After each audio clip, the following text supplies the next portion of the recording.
Father, we come before you this morning in the name of Christ. We ask, Lord, as we now get into our study, the choosing of Jerusalem, that you might enlighten us and give us clarity of thought, pour out your Spirit upon us, and make known your words unto us. In Jesus' name we pray.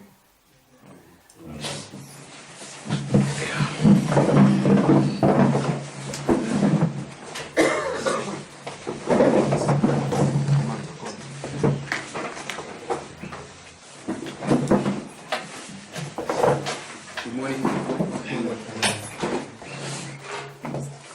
We've been looking at the choosing of Jerusalem. That's been our point of focus lately. We're studying the sealing and the latter rain. That's the theme that I'm covering here. Sealing and the latter rain. And I've noticed that I'm almost done with my notes, and we still have a couple of days. So I'm going to just throw in a few more concepts in between. So some of the stuff that I'm going to point to is not in your notes. Right? It's not in your notes. I just want to just use the time that we have productively. Now, what were we identifying to be the truth illustrated by the choosing of Jerusalem? What did we say the choosing of Jerusalem represents? Sealing. Pardon? Sealing. The sealing is the raising up of the church triumphant, right? Jerusalem is being chosen, right? You're going to see the story of two Jerusalems in the Bible. There's one Jerusalem that's descending, and there's another Jerusalem that's ascending. If you look at the book of Amos, in Amos the Lord has his eye upon a sinful kingdom, and he says that sinful kingdom shall fall, never to rise. But then Sister White has a quotation where she says the church of God will rise, never to fall. So you see, right, falling, never to rise, and rising, never to fall. Two Jerusalems. One Jerusalem is being set aside, and another Jerusalem is being established. Right? The establishment of Jerusalem is a subject of Bible prophecy, and Jerusalem is identified as in Isaiah chapter 2, Jerusalem is identified as the mountain. Right? We know that, right? That's Daniel 11, 40 to 45. 45, which says, the papacy shall plant the tabernacles of his palace between the seas and the glorious holy mountain. So Jerusalem is the holy mountain, the holy people, the holy city. Different symbols are used for it. Now, I've got here Gideon's torch, some artwork I've seen from other brethren, just putting it there. So, how many of us have studied Gideon's torch? Have gone through the study called Gideon's torch? Okay. How many? 1, 2, 3. Who else? Who else has gone through Gideon's torch? Until morning and Uncle Tabu, we've done Gideon's torch. Are you so cold? Yeah, I've done it too. Yeah, we've done it. Yeah. So quite a handful of us have done Gideon's torch. And I'm suggesting that if we're going to have a thorough understanding of this message, we need to go through Gideon's torch. Gideon's torch is one of the most complete stories of Bible prophecy. Gideon's story has everything. There's nothing that's not in Gideon's torch. We wouldn't be surprised if we can find the Battle of Raphia and all those things in the study of Gideon. I wouldn't be surprised. Because Gideon's torch was opened up around about the same time when the message was being formalized. I think Gideon's torch was put out there in 95. Just around about the time when the message was about to be formalized. So you already know that at the formalization of the message you have everything. The reformer is given a full package. So I'm encouraging that we go through it. Now, let's go to Isaiah chapter 41. Whilst we turn there, I'll give us a question. Who's the little one in Daniel chapter 7? The papacy. Who's the beast in Revelation chapter 13? The first beast. How do you know that the beast and the little one are the same? What are the characteristics? It speaks marvelous things, uplifts itself, casts down God's people, Okay. So Time and half a time. times time and half a time. Both the little one does that for 1260 and the beast does it for 1260. So you can show that in the Bible the Lord uses interchangeable symbols for the same power, right? But you know that is the same based on the characteristics. We follow. Yeah. But the symbols would be interchangeable. Sometimes we were told that the bear in Daniel chapter 7 has 3 ribs in its mouth. But when you get to Daniel chapter 8, it's a ram, which is conquering 3 areas. But you know that it's the same because the one side is higher on the bear, just like how one horn is higher on the ram, and they both conquer threefold. You get my point? So I put that so that people don't stumble when you're going to use different symbols to identify the choosing of Jerusalem. Now, if you go to Isaiah chapter 40, verse 8, Isaiah 40, verse 8 says this. Yes. We can begin with you, Tsepo. Isaiah 40, verse 8.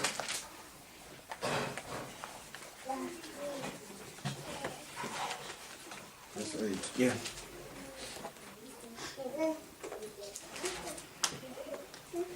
Okay. Written. Isaiah 40 verse 8. The grass withered and the flowers faded. No, sorry, 41:8. I made a mistake. Sorry. 41 verse 8. But thou, Israel, art my servant, Jacob, whom I have chosen, the seed of Abraham, my friend. Okay. Here, who's being identified as being chosen? Jacob in Israel, because Jacob is Israel. It doesn't say Jerusalem, right? It's saying, but Jerusalem is Israel, isn't it? Jerusalem. Isn't Jerusalem Israel? Yeah, it's Israel. But I'm saying Jacob is identified as being chosen. That's why here I have Jacob chosen. Right? Which is another term for saying Jerusalem chosen. Right? It's another expression for saying Jerusalem chosen. Because who are we identifying Jerusalem to be? Which is the 144,000. But are the 144,000 Jacob? Yes. Why are they Jacob? They go through Jacob's time of trouble. Right? So Jacob is Jerusalem. It's the 144,000. Right? And Jacob is chosen. Right? Brother Karabo, verse 9. The same chapter. Okay, it says, Thou whom I have taken from the ends of the earth, and called thee from the chief men thereof, and said unto thee, Thou art my servant.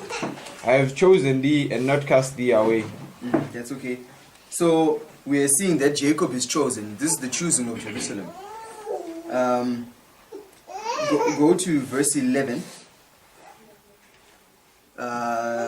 Police, verse 11. Behold, all they that were incensed against thee shall be ashamed and confounded. They shall be as nothing, and they that strive with thee shall perish. So there's... Okay, read in 12 as well. 12. Thou shalt seek them, and shalt not find them, even them that contended with thee. They that war against thee shall be as nothing, and as a thing of naught. Okay, so do you see something? That there's people who are warring against Jacob. But we're told by the Bible that they shall be as nothing, as a thing of naught, as if they've never existed, right? Let's go to Daniel chapter 2, verse 35. Daniel 2, verse 35.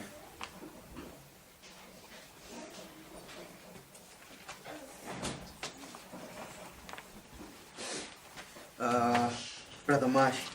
Verse 35. I will be. I'm reading. 2:35. Daniel 2 verse 35. Then was the iron, the clay, the brass, the silver, and the gold broken to pieces together, and became like the chaff of the summer threshing floors. And the wind carried them away, that no place was found for them. And the stone that smote the image became a great mountain, and filled the whole earth. So do you see this? When the image is destroyed by the stone, it's come to naught. Right? It's the same expression used in Isaiah, only different. Right? It's as if it's never been there. That's what's identified also in Daniel chapter 2. So we're going to be building the argument that shows that when Jerusalem is being chosen, the stone is being cut out from the mountain in Daniel chapter 2. This is the stone, the development of the stone. We're going to show that the stone is the 144,000. That's the intent of the study. So the choosing of Jerusalem is the... I don't disagree with the fact that you can mark the choosing of Jerusalem beginning at the time of the end.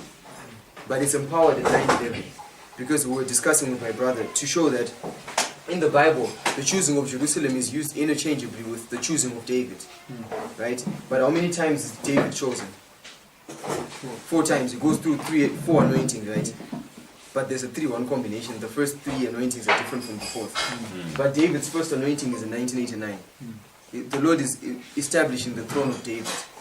But you can show that when David is anointed in 1989, does he begin to rule? No. But his second anointing, he begins to rule. And his second anointing is at 911.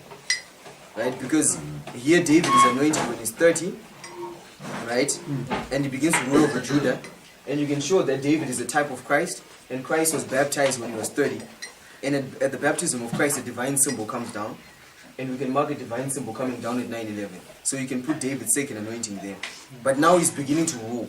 Right? So at that level, that's why we mainly emphasize the choosing of Jerusalem is happening from 911 onwards. But it's a progressive work. It's a progressive work. Right? So let's go back to Isaiah 41. There's some characteristics that I want us to pull out. If we go to verse 13. So, Mankom, verse 13, if you are able. I don't know, your hands are full. Okay. Verse 13. Yeah, Isaiah 41. For I, the Lord thy God, will hold thy right hand, saying unto thee, Fear not, I will help thee. Up to. Okay, just drop to 16, it's okay. Fear not, thou worm Jacob, and ye men of Israel, I will help thee, said the Lord, and thy Redeemer, the Holy One of Israel.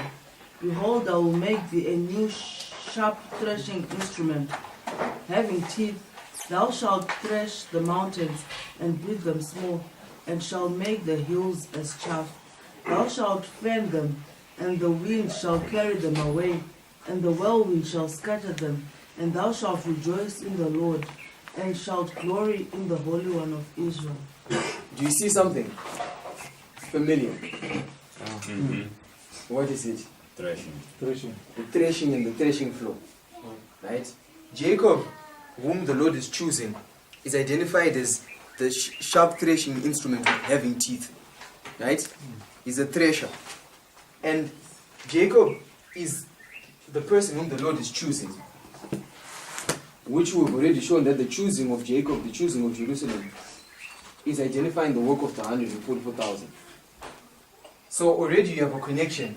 Because in Daniel chapter 2, it will not say Jacob, it will say the stone. You follow? It will not say Jacob, it will say the stone. But in Isaiah it says Jacob. But you know that is the same. Jacob is the stone because of the characteristics.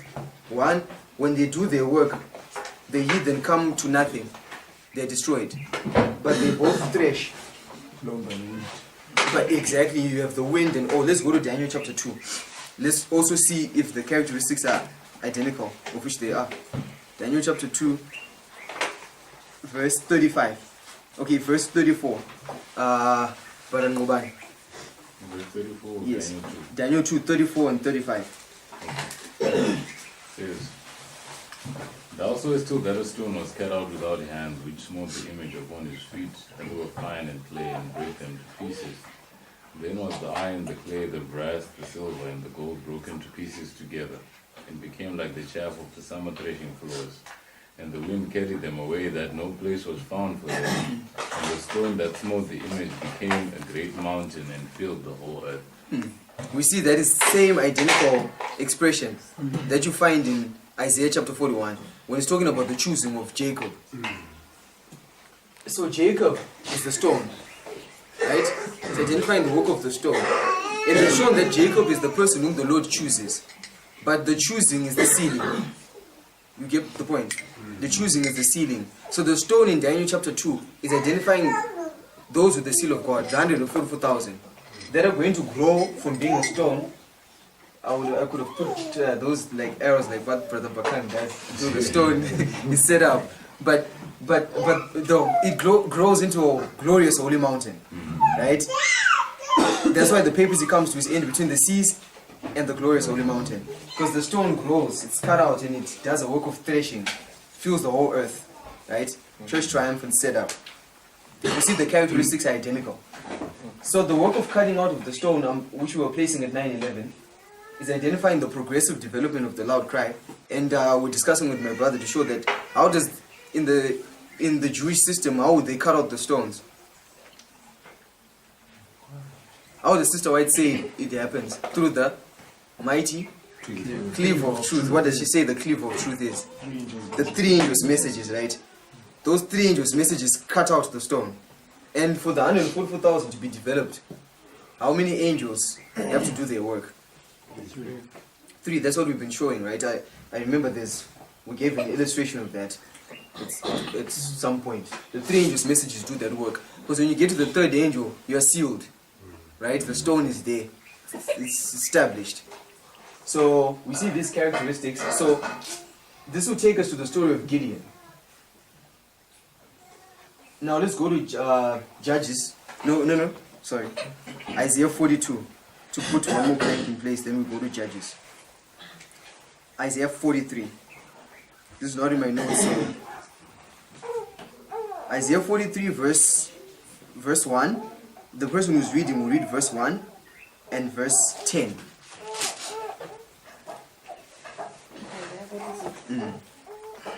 46 or 43? 43. Yeah, it's not in the notes, so I'm losing track. 43. Verse 1 and verse 10. Isaiah 43 verse 1. But now, thus saith the Lord that created thee, O Jacob, and he that formed thee, O Israel. Fear not, for I have redeemed thee. I have called thee by thy name, and thou art mine. Verse 10. Yea, ye are my witnesses, saith the Lord, and my servant whom I have chosen, that he may know and believe me, and understand that I am he. Before me there was no God formed, neither shall there be after me. So do you see something? Jacob here is identified as someone who's called by the name.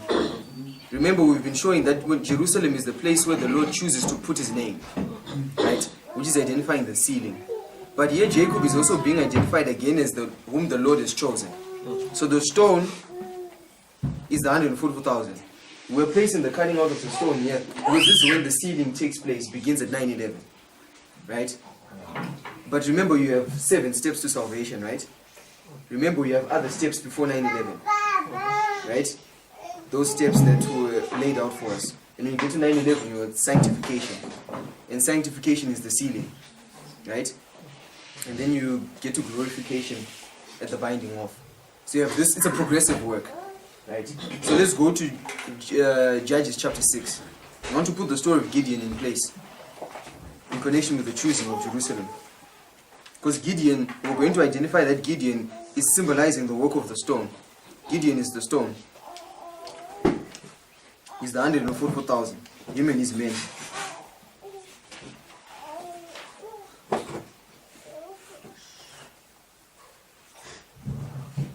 Okay, now let's go to Judges 6, verse 33. Verse 33. Then all the Midianites and the Amalekites and the children of the east were gathered together and went over and pitched in the valley of Jezreel. Okay. How many nations do you see there? 3. The Midianites, Midianites, Amalekites, and the children of the east. For those who've studied, I think Brother Marshall, I don't know if he's covering it in the 3-1, in the prophetic pattern, I don't know. But you're going to see this. Okay, it's different from the 3-1 combination. But you're going to see this work when the 3-4 union is illustrated in the Bible. You always have a singular, plural. Amalekites, Midianites, children of the east. Right? This is the threefold union. And they're gathered where? In the valley of Jezreel. In the valley of Jezreel, that's where they're gathered. Can you mark a gathering of the threefold union as 9/11? Yes, this is what we've been identifying, right? From the first trumpet. Is it? The threefold union is ready for the Sunday law at 9/11. They're gathered in the valley of Jezreel. And if you do a study on Jezreel, you can show that Jezreel is a symbol of the close of probation. Right? You can show that Jezreel is a symbol of the close of probation. And I put here the wall. I don't know if it's a good wall, but it's a wall. The wall of Jezreel. Where does Jezebel die? Yes. If you read in the Bible, Jezreel dies. She falls and the blood spills. She dies by the wall of Jezreel. By the wall. And what's a wall a symbol of? Law. A law. Yeah, but the law. But a wall is a symbol of a law. Right? Yeah, but it's true, it's the law of God primarily, right? That's what Sister White says. But you know that if you want to be able to, you already have a proof text to show you that a wall is a law. Right? For us to know that the Tower of Babel, for us to know that that tower is a church, how do we come to that conclusion? That the tower that Nimrod and them are building is a church. We go to where else we see a tower, right? And one of the proof texts is that Christ is the tower, right? But they're different towers, but it's a tower, right? They're different walls, but a wall is a law. That's my point. So it's a law. And where do we mark the end of the papacy? Close of probation, right? Right, because it says he shall prosper until the indignation be accomplished. And the indignation is the 7 last plagues. Right? It's accomplished. But the papacy only prospers until the close of probation. Then the indignation is accomplished. So the papacy comes to its end. Daniel 11:45, between the seas and the glorious holy mountain. Then it says in Daniel 12, at that time, when the papacy comes to its end, Michael shall stand up. So at the close of human probation. That's where Jezebel dies. And what happens to Jezebel? The dogs ate her flesh, right? The dogs. And you can show that the dogs, it's a different subject, but the dogs is a symbol of the dragon, the 10 kings, and all those things. And they shall hate the whore, and they shall burn her with fire and eat her flesh, right? But in Revelation 17, when it's talking about them hating the whore, it's talking about the death of the papacy. But it says the 10 kings shall eat her flesh. This is the same thing that the dogs did to Jezebel by the wall of Jezreel. So the dogs are the 10 kings. But a wall is a law showing you that the papacy comes to its end at the universal Sunday law. You follow?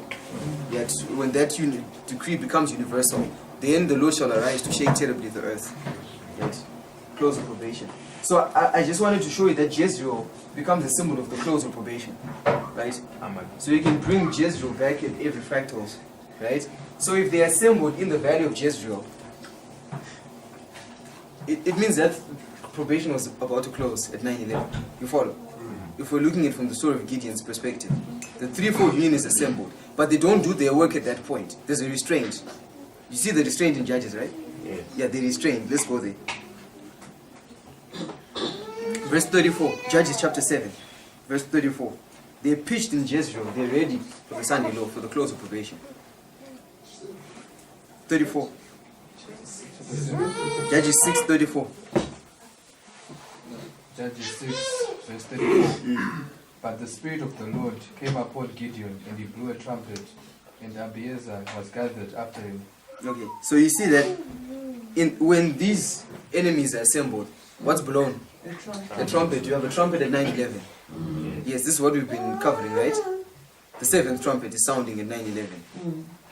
When the threefold union is assembled, but the trumpet is blown and east wind comes and restrains, right? Because this, you can show that there's a restraint placed upon these enemies, because they don't end up doing what they want to do at that point. They just gathered there, they don't do anything. So there's a hold there, right? It's a hold. And let's go to Judges 7.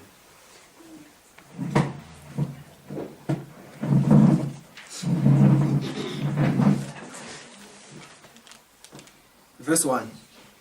Then Jerubbaal seized Gideon and all the people that were with him, rose up early, and pitched beside the wall of Jericho, so that the rows of the Midianites were on the north side of them, by the hill of Moreh.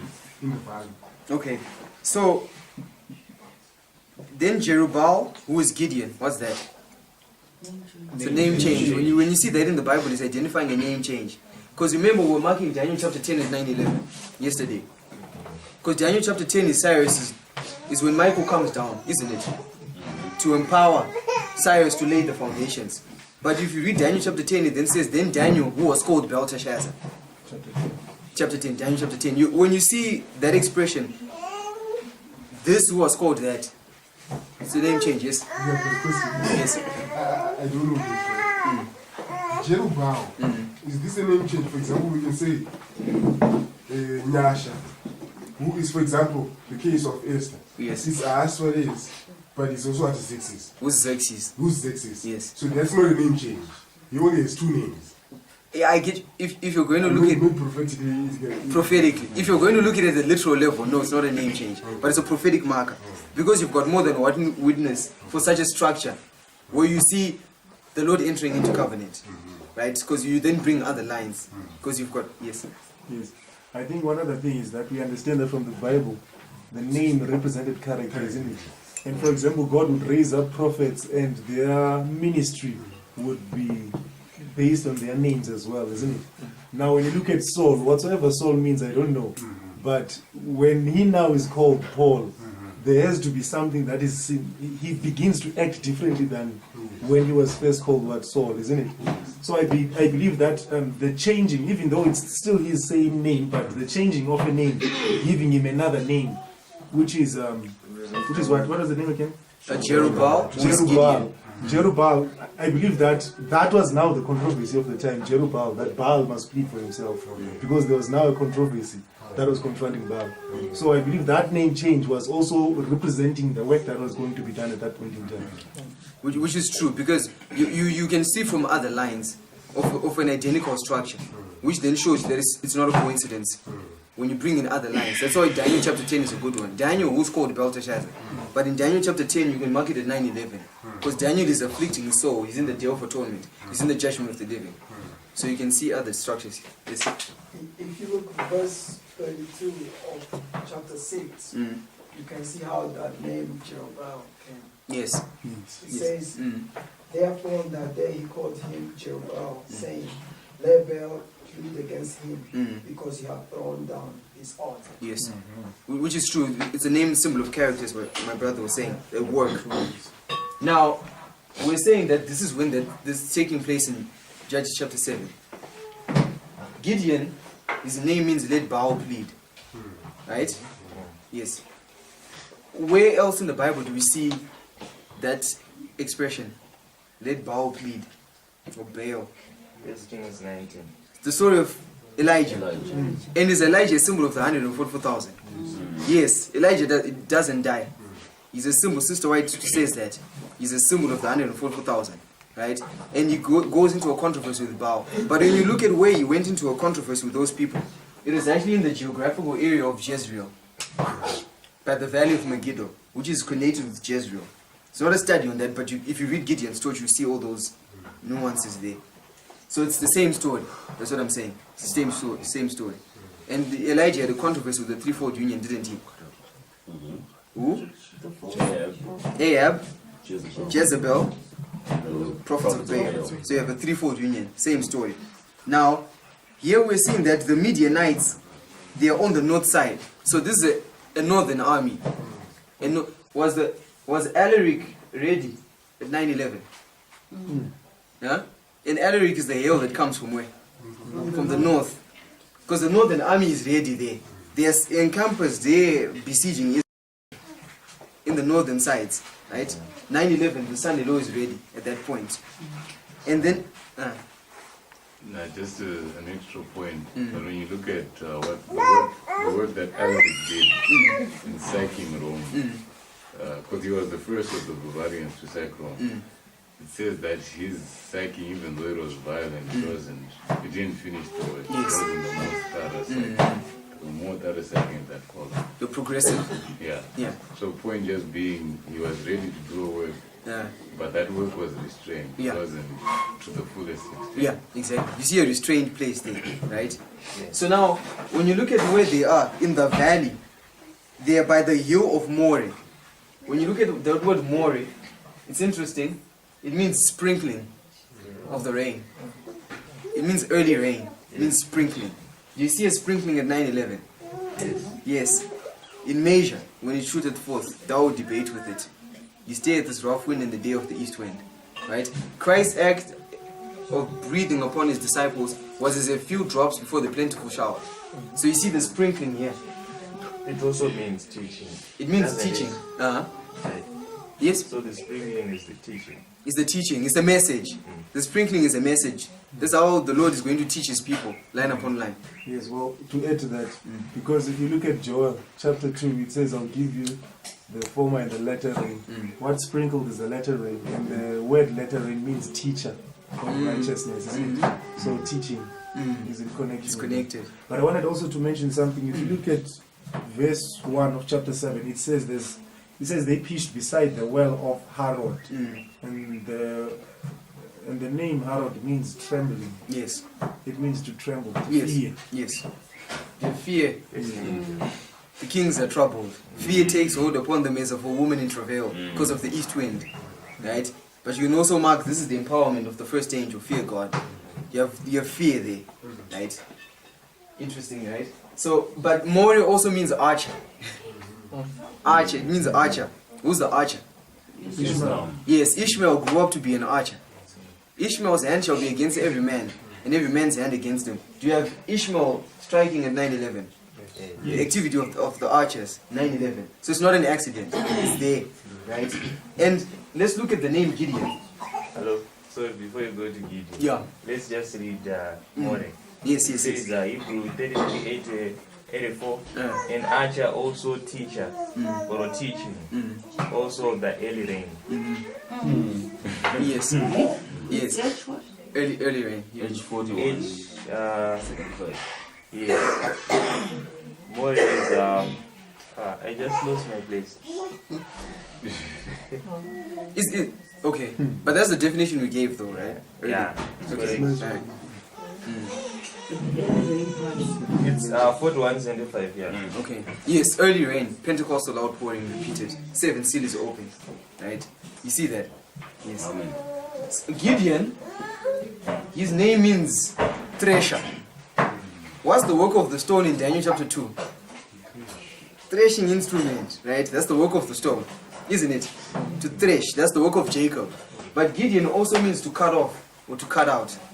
Right? Because Gideon is symbolizing the work of the stone that's cut out without hands. Are these accidents? The stone is being cut out there. Gideon. Gideon means thresher or cut off or cut out. Because here, the stone is being cut out to begin the preparation of doing a work of threshing at 9/11.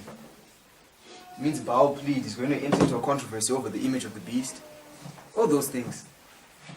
Now, if we go to... huh? I'm saying Gideon is the battle axe. Yes, he's the battle axe. With thee I'll break in pieces. How many things are broken in pieces? 10 things. Because the stone smites the image by the toes. Yes. And it also, in Jeremiah chapter, I think it's 51, where God speaks of Jacob, he says, Thou art my battle axe. Yes. And with thee I will break the kings, Yes. the horses, Yes. the riders. And if you read the things that I mentioned there, there's 10 things that are broken. Because you can show the stone strikes the image at the toes. Right? So it's there. Now let's go to verse 2. We want to show that at 9/11, when you have these, when the stone is being cut out, something is going to begin. Verse 2. Who's next? Judges 7, verse 2. Read 2 and 3.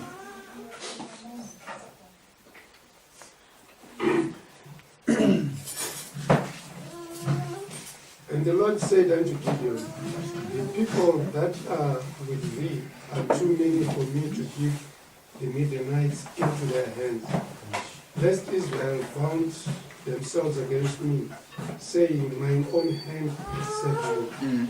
Now therefore go to, proclaim the ears of the people. Go to. saying, whosoever is fearful and afraid, let him return and depart early from Mount Gilead.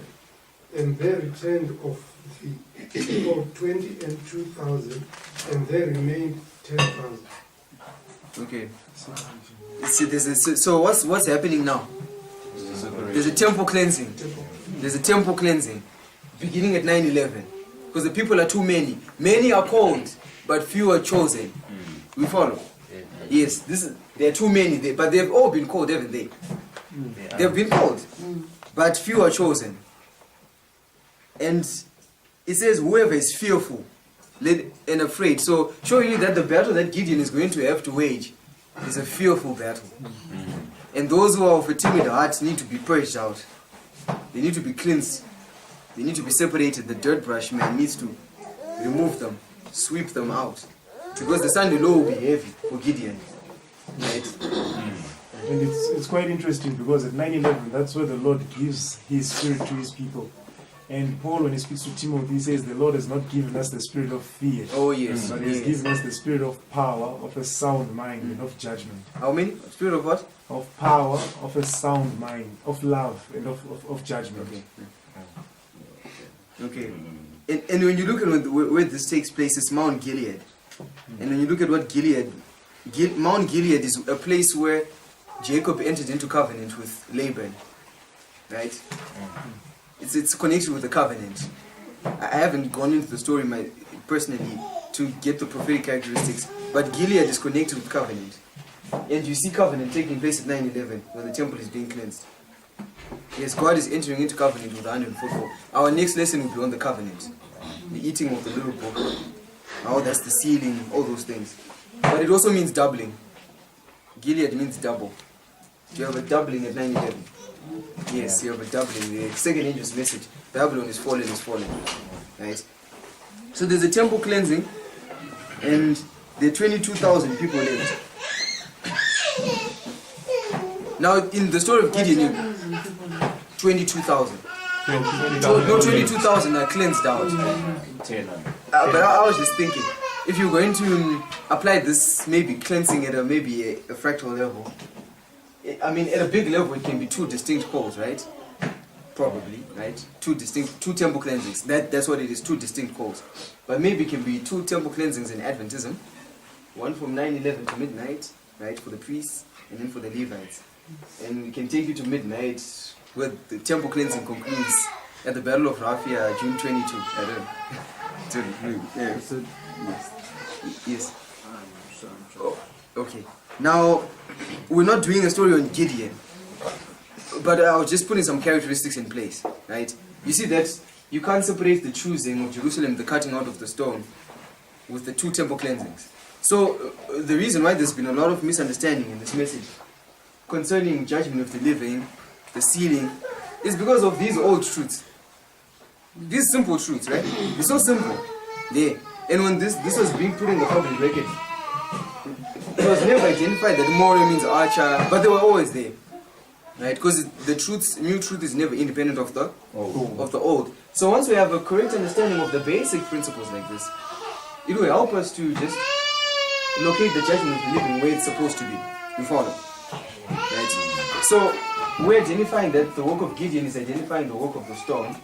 And there's something else that I want to put in place for Gideon, then we'll go to Nehemiah. Now, if you go to verse 9 of the same chapter, what does it say? Verse 9 of the same chapter. Verse 9 of Judges, same chapter, we're still in Judges. Antimony. Verse 9, chapter 7. Yes. And it came to pass the same night that the Lord said unto him, Arise, get thee down unto the host, for I have delivered it into thy hand. 10. But if thou fear to go down, go thou with Purah, thy servant, down to the host. And I heard that Pura means camouflage, huh? And it's interesting, you're waging war. Let's go to verse 12. Verse 12. And the Midianites and the Amalekites and all the children of the east lay along in the valley like grasshoppers for multitude. And their camels were without number in the sand by the seaside for multitude. To 13. And when Gideon was come, behold, there was a man that told a dream unto his fellow and said, Behold, I dreamed a dream. And lo, a cake of barley bread tumbled into the host of Midian, and came unto a tent, and smote it, that it fell, and overturned it. At the tent lay along. So we see something. These three enemies, the children of the east, the Amalekites and the Midianites, who do they typify at the end of the world? Threefold union of what? Okay, of what? Not made up of what? Right? Of the beast, the dragon, and the false prophet. Right? No. I did it wrong myself. The threefold union of modern Babylon, which is made up of the beast, the dragon, and the false prophet. So this is Babylon, isn't it? Divided into three parts. So the dream that this person is having, where is this person from that's having a dream? Is he from Gideon's side or from the other side? So it's a dream that happens where? In Babylon. It's a dream that happens where?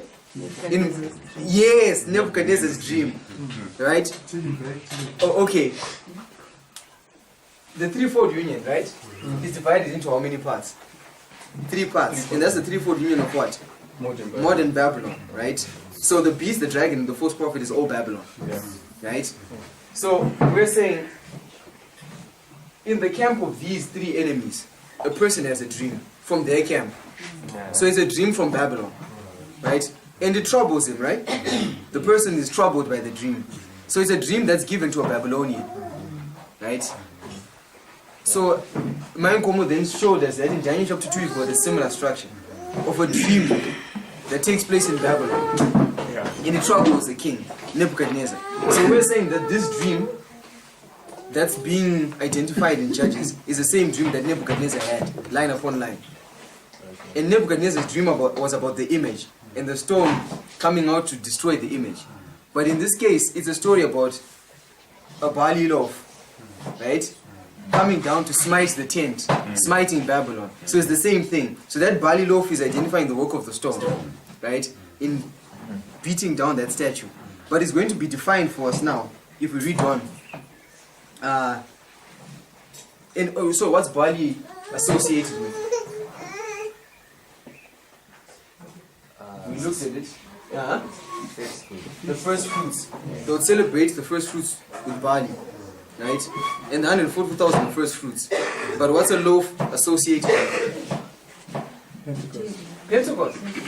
The first fruits, right? Yes, which is first fruits as well. So you see the work of the first fruits in all that is connected into one thought. Read on. Where are we now? We're back to you, Tebo. No, is Eve read? Okay, Evelyn. Yes. Go to verse 15. Of chapter 7. Yes. Verse 14. Let's go to verse 14. But okay, 14. Let's do 14. Maybe there's context here. Yeah. And this fellow answered and said, Yes. This is nothing else save the sword of Gideon and the son of Joash, man of Israel. For into Israel and hath God delivered Midian and all the rest. Okay, sorry, just pause there. Joash means God's fire, right? Gideon is the son of Joash, means God's fire. So he's connected with fire. He's someone who's gone through the purification. 15. And it was so when Gideon had the telling of the dream and the interpretation thereof, that he worshipped and returned it to the host of Israel. He said, Arise, for the Lord hath delivered into your hand the host of Midian. Okay, that's okay. So the dream is given, but you see that expression, the interpretation thereof. You find that same identical expression in Daniel chapter 2 for the stone, the interpretation thereof. So there's a connection, right? So Gideon is identified as a stone. Do you see this? He says that that cake that you dreamt of is the work of Gideon. So Gideon is the stone. And it's not an accident that his name is thresher and cut off. Because Gideon is identifying the stone that's being cut off to thresh. Right? So you have all these characteristics. A dream that happens in Babylon, an interpretation given. A dream that happens in Babylon and an interpretation given. And they're all connected. So you see how the story of Gideon opens up Daniel chapter 2. It opens up the role of Islam. It opens up the latter rain. It opens up the battle of Armageddon and all those things. And the temple cleansings. It's big, right? Because I remember when this judgment of the living shaking started, I remember I was having a discussion with one of my brothers. And you kept on emphasizing, because I always had the document on Gideon's torch, but I would never read. I would just go through and like, okay. You know, some of those things where you just put it aside, not because you don't want to read, but you haven't received the oomph yet. So I'd go through that. But then because of this shaking now, I went through it and I said, this is solid stuff. So we should read it. Right? Let's go to our notes. I hope, are we all on the same page? Yeah, just trying to walk through this slowly so that people are benefited.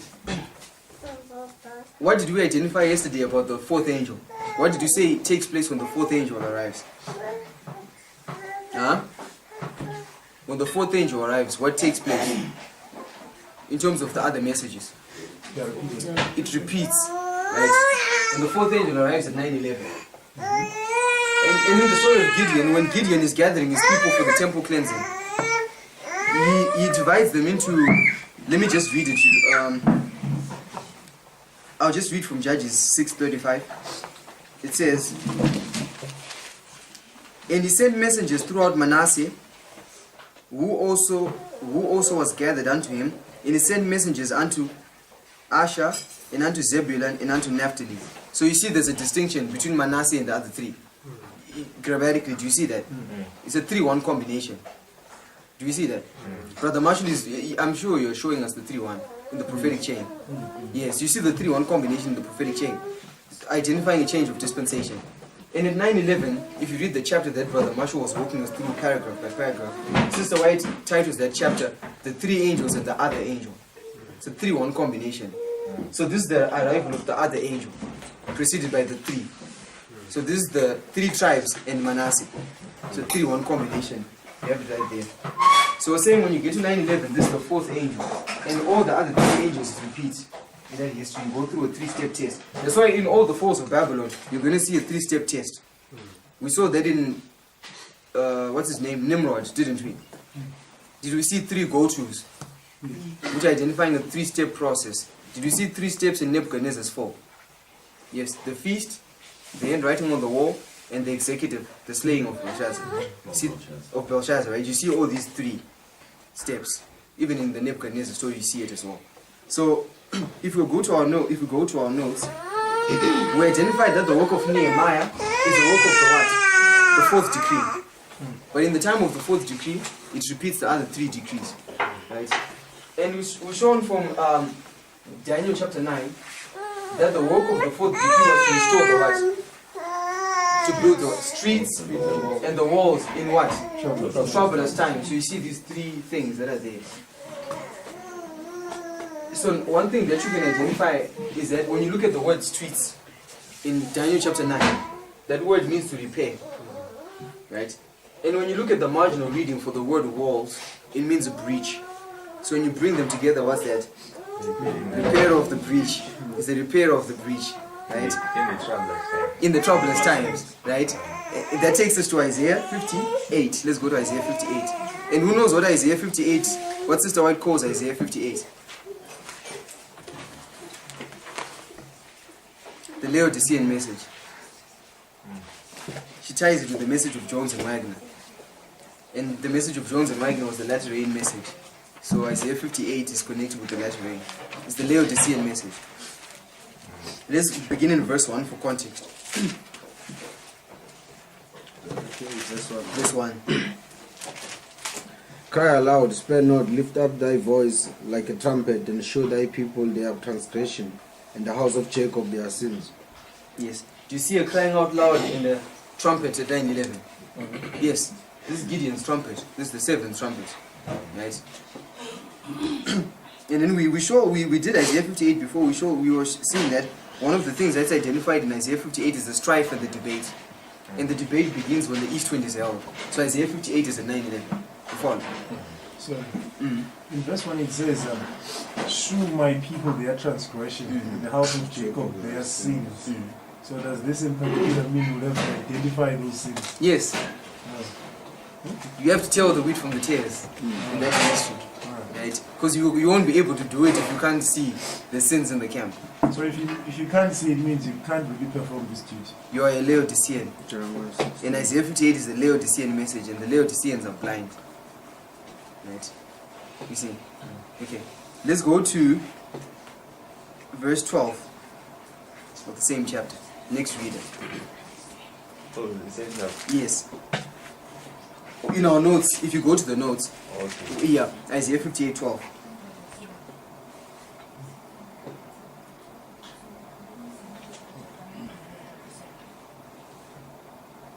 Who's reading?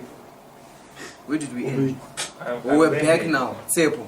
Okay. Yeah, because Eve just read. Okay, 18. I was reading now. Yeah. So I read again. Okay. 58:12. 18. Isaiah 58 verse 12. And they that shall be of thee shall build the old waste places. Thou shalt raise up the foundations of many generations, and thou shalt be called the repairer of the breach, the restorer of parts to dwell in. So do you see, when the work of raising up, what do we say the foundations are raised up? 9/11. 9/11, right? The foundations are put in place here. And in the history when the foundations are being laid, you're going to see a work of the repairing of the breach, the work of Nehemiah.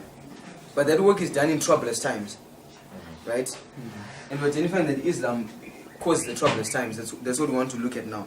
So if you turn to the notes, if you look at the word troublous times in the original, it means distress. That's why I have here troublous equals distress. So Nehemiah repairs the breach during the distress of nations, right? Yes. When there's distress. And you can show that in the story of Nehemiah, he identifies that they were in distress at some point. Let's go to page 34.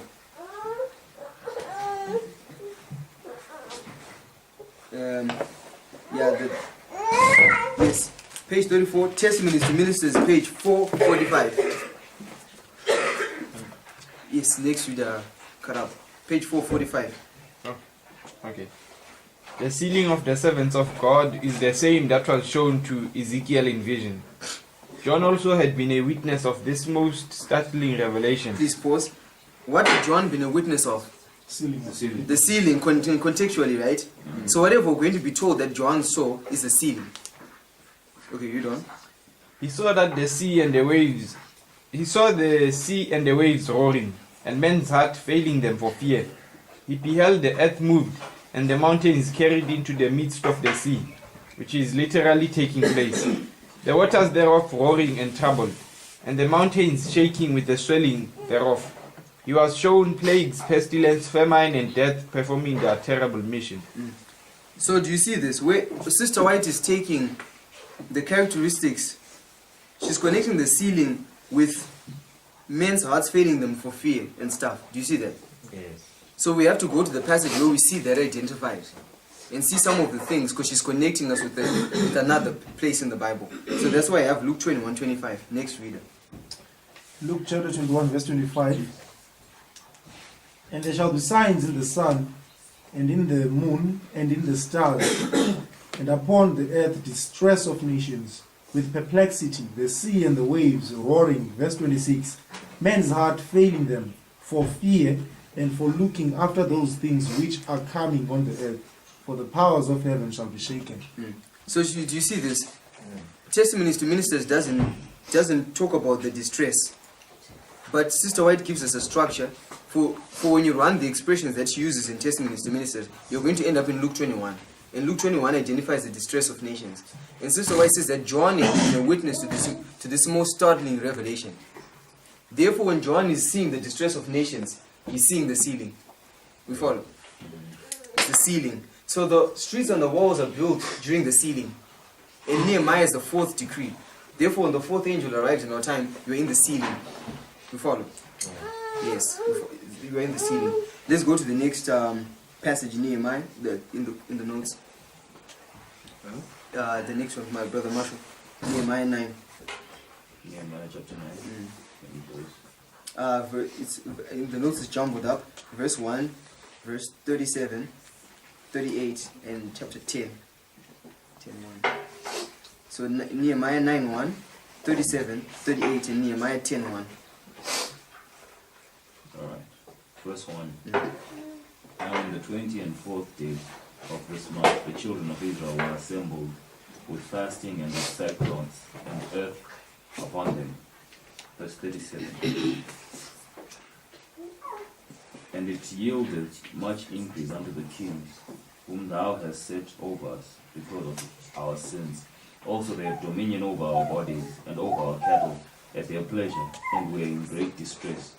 And because of all this we make a sure covenant, and write it, and our princes, Levites, and priests seal unto it. Then 10, verse 1. Now those that were sealed were Nehemiah, the Teshatha, the son of Hakaliah, and Zidkiah. Now, when you go into that story, you're going to see more illustrations. But in the story of Nehemiah, one of the things that happens in Nehemiah's time is that this covenant entered into. And you can show that at 9:11, the Lord is entering into covenant with the 144, with Gideon, name changing from Jerubbaal to Gideon. This is covenant history. And one of the things that you can show that there's a sealing taking place. So in Nehemiah and them, they gather to read the law, right? And they make a covenant. And you can show that at Pentecost, the law has to be read. We know that, right? Yes. On Mount Sinai, what did the Lord come down to do? To proclaim the law. And they would often celebrate it by lifting up those two wave loaves. You can show that if you watch the presentations on the year-day principle, you can see that structure. But then Nehemiah and them seal the wall, right? Which I'm saying is the sealing of the 144. If anyone has a question on that, let's discuss it before we close. I'm saying the wall is sealed. The wall. The wall. Is it the same as the sealing of the people? Yeah? It's not the same. That's why I asked. Why do we say it's not the same? What's the question? Because number 2, the wall is a symbol of Shalom. Okay. What I repeat the question. My question is, in Nehemiah, what is sealed? Is it the people? It says now those that were sealed were Nehemiah. No, read it carefully. Read it carefully. Okay, so now those that sealed were Nehemiah. We were reading with an idea. So when we get to that, I think I once did it. When I get to that place, I would say those that were sealed. Because that's what I wanted to see. But that's not what's there. It's those that what? That sealed. Because they sealed the wall. Yes. But there's a reason why I'm saying that. Are you likening the covenant to the wall? No. I was showing that in the history of Nehemiah there's covenant. So why are you saying they sealed the wall? What's sealed in Nehemiah? It's the covenant. It's the covenant. That's why I'm asking. Okay, let's go there. Nehemiah 9:38. Okay. And because of all this, we make a sure covenant and write it. Okay. And our princes, Levites, and priests seal unto it. Okay. They seal unto the covenant. They seal the covenant. Yes, they actually say we're going to stand by this covenant. Okay. It's like they make an oath. They seal unto Binding the themselves. Oh, okay. But yeah, true. I missed that. My apologies.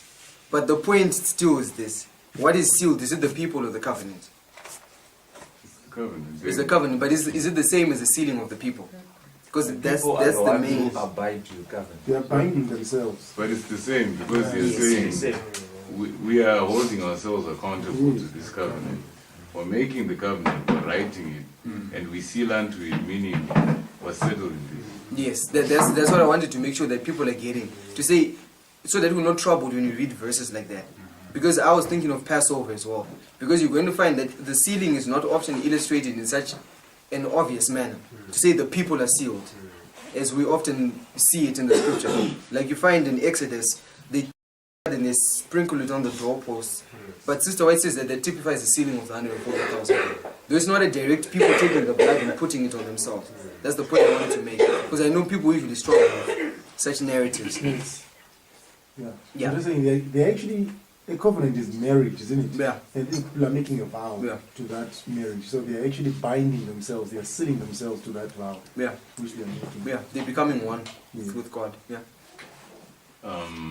I mean, we use the proof text method. Yes. Where God says one thing in one place, but He'll say another thing in another place, not because it's contradicting, but it's explaining. Exactly. So when it says that the 140,000 are sealed in their forehead, that they have received on their forehead, it doesn't mean, since the word is clear that it's not any visible mark that can be seen. So Nehemiah 9:38 into chapter 10 is now explaining a part of what it means that they have the seal of God in their forehead. It means they enter into covenant with the Lord and they stick to it. Yes. Yes, which is true. So, because I wanted to make sure that we're seeing that we shouldn't always read things the way we expect to see them. Because when some people read these days, they expect to see the people being sealed, but now it's expressed in a different way. Though I had misapplied to say the wall, but the principle is what I was trying to emphasize. Now, any questions or comments before we close? Under the first line, I just wanted to know where do you mark those? Excuse me. Judges chapter 7. Where we mark that those who are going back, who are entering back, I think we mark them 22,000. The 22,000, where are they? They're going back. We mark them where? We're going back home. Yeah, where? Which way mark? It begins here, and you can say it takes place all the way up into the Sunday. If you're going to look at 2 temple cleansings, as Sister White puts it, right? But if you're going to apply it in Adventism, it's different. But there's a temple cleansing all the way. The priests are cleansed, but the temple cleansing of the priest concludes at midnight, right? You have a complete separation by this point, depending on what line you're emphasizing. Because Sister White is. When you look at the purification of the church, the thing is, these illustrations at times are limited in their ability of illustrating things, especially if you isolate them. Think about the purification of the church as the sweeping of a room, right? Because if you look at that story, it tells you that all the 22,000 go home at the same time, right? But how it's applied in a real life situation when the church is being purified, it's not that quick. Think about it as sweeping a room. Do you sweep a room in an instant? You don't. It's progressive. You start at one corner, you go to the other corner until you swept all the dirt out and left all the good stuff. So as my brother is saying, it's a progressive work. You can't just pin it to one-way mark. The purification of Adventism begins at 9/11. By the time we get to the Sunday law, it's a done deal. Yeah. But of course, with all the other information we have now, we know that it finishes before, but there's the progression. Actually, I was having a thought, because if it says 22,000 they went back, the reason I wanted to know where we mark them, if it's progressive, that means still we put it in a bigger level till Sunday law. But I wanted to see, usually I was using the 22,000 in division. If you say 11 minus 22 minus 11, you're left with 11. So if we're pinpointing it at midnight, we'll see the 11, Daniel 11, verse 11. That was what I was having in my mind, like this to. Yeah, okay. You can mark the 22 something like that. Like you see, but I get your logic, guys. I don't have a problem with it. I don't have a problem with it. But what's your point of reference? Are you saying the 22,000 is cleansed in 2 parts? Not in 2 parts. I was just marking the 2 numbers, the 11 and 11. Okay, yeah, it's there. It's a doubling of 11. Yeah, yeah. So marking 9, the falling away and all this. Yeah, it's true. Yeah, I don't have a problem with it. Yeah. You have to say something. Okay. Yeah, because 22 October, right? 22,000. And what was yes? I don't know if you are going to explain that. Yes. But wherever they are motivated by fear. Yes. So it will take you to minorities. Yes. To the mixed multitudes. Yes. The foolish virgins. Yeah. Yes. Okay. They're fearful, and you can show that. But the probation clause is in Revelation 22:11. So you have it there, because the purification concludes with the shut door. So you can still see that. Yeah. Any other comments, questions? but we see the emphasis. Yes. I wanted to ask, so there's a glorious holy mountain. When the stone is cut out, what is the rest of the mountain then? Which one? The So mount. the stone is cut out from the mountain. And what is the rest of the mountain? Okay. What's Does m- it also, how can I put my question? Take your time. Maybe we just try and help. The Bible illustrates, one of the things the Bible illustrates from the beginning is that in the everlasting gospel you have two classes of persons. Right? In Genesis, the first mention of it is called the seed of the woman and the seed of the serpent. Right? In the parables, it's the wheat and tares, the wise and foolish, the good fish and the bad fish, Cain and Abel, etc. So when you come to Daniel 2, the stone is the wheat, the mountain that remains is the tares, or the stone is the good fish, the mountain that remains is the bad fish. Because after that stone is cut out, you don't have any mention of that mountain anymore in Daniel 2. Meaning that's the end of the story, it's the end of the road. When the separation takes place, it's the end of the road for the mountain. It's just like Revelation 12. In Revelation 12, you have that woman that actually has a man child. Well, he has got children, not just the man child. At the end of the chapter, it says the dragon makes war not with the woman, but with the remnant of her seed. So you then ask what happened to the woman. She's not part of the narrative anymore. Once the remnant of her seed is produced. Yes, exactly. And when you look at Zechariah as well, it says, Zechariah chapter 12, he says, in that day will I make Jerusalem a burdensome stone. So that's another proof text for the stone. Any burning closing ones? Because I don't want people to leave without... Because tomorrow we're taking up a new subject. So if there's one more burning one, if not, then we pray. Q&A. Powerful. Yeah. So any questions, try to think about them today and write them down. Okay, let's pray.